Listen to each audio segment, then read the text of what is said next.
Bienvenue dans cette série consacrée à l'étymologie des idéogrammes chinois utilisés dans l'écriture japonaise des termes bouddhiques. À travers les enseignements de l'école Nichiren Shoshu, nous allons explorer ensemble la profondeur symbolique et doctrinale des kanji qui façonnent notre compréhension du dharma. Commençons par le commencement. Que signifie le mot kanji? Le terme kanji signifie littéralement caractère Han, que les Japonais prononcent kan. Le premier caractère, prononcé kan, fait référence à la dynastie Han, qui régna de 206 avant notre ère jusqu'à 220 après, soit plus de 4 siècles. C'est durant cette période que l'écriture chinoise fut codifiée et diffusée dans toute l'Asie. Le second caractère, prononcé ji, signifie tout simplement caractère ou lettre.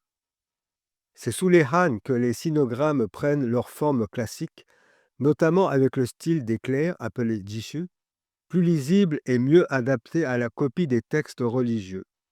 Ces caractères deviennent alors le vecteur principal de la pensée savante, de l'administration impériale et de la transmission du bouddhisme.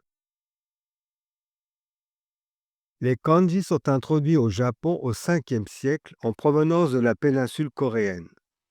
À cette époque, le Japon possédait une langue orale riche, mais aucun système d'écriture propre. Les sinogrammes sont d'abord utilisés pour leur valeur phonétique. C'est ce qu'on appelle le manyogana. Puis progressivement pour leur sens. Les moines bouddhistes jouent un rôle central dans cette adaptation. Ce sont eux qui créent les kanas, ces syllabaires qui permettent d'annoter les sutras. L'écriture devient alors bien plus qu'un outil. Elle devient un médium sacré, et les idéogrammes bouddhiques acquièrent une valeur à la fois doctrinale et rituelle.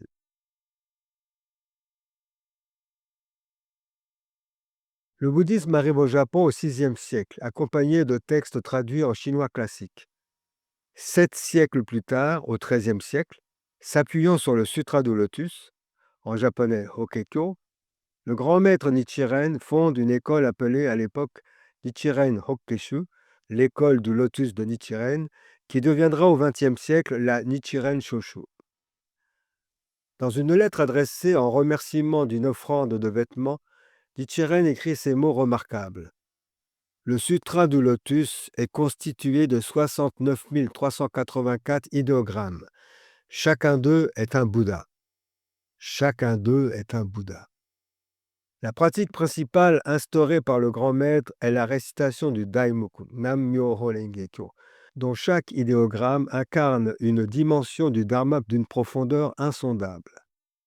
L'étude des kanji dans ce contexte n'est donc pas une simple curiosité linguistique. C'est une voie vers l'éveil, une pratique de foi et de compréhension.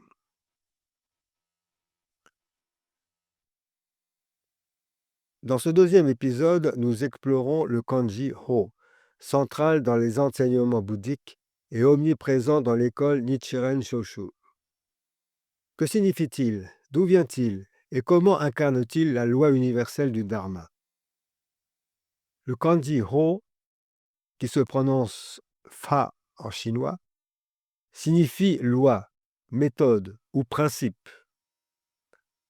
Ce caractère est composé de 2 parties.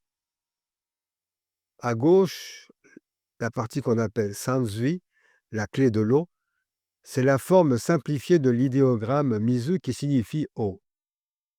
À droite, l'idéogramme prononcé Kyo ou Ko qui signifie partir, s'en aller.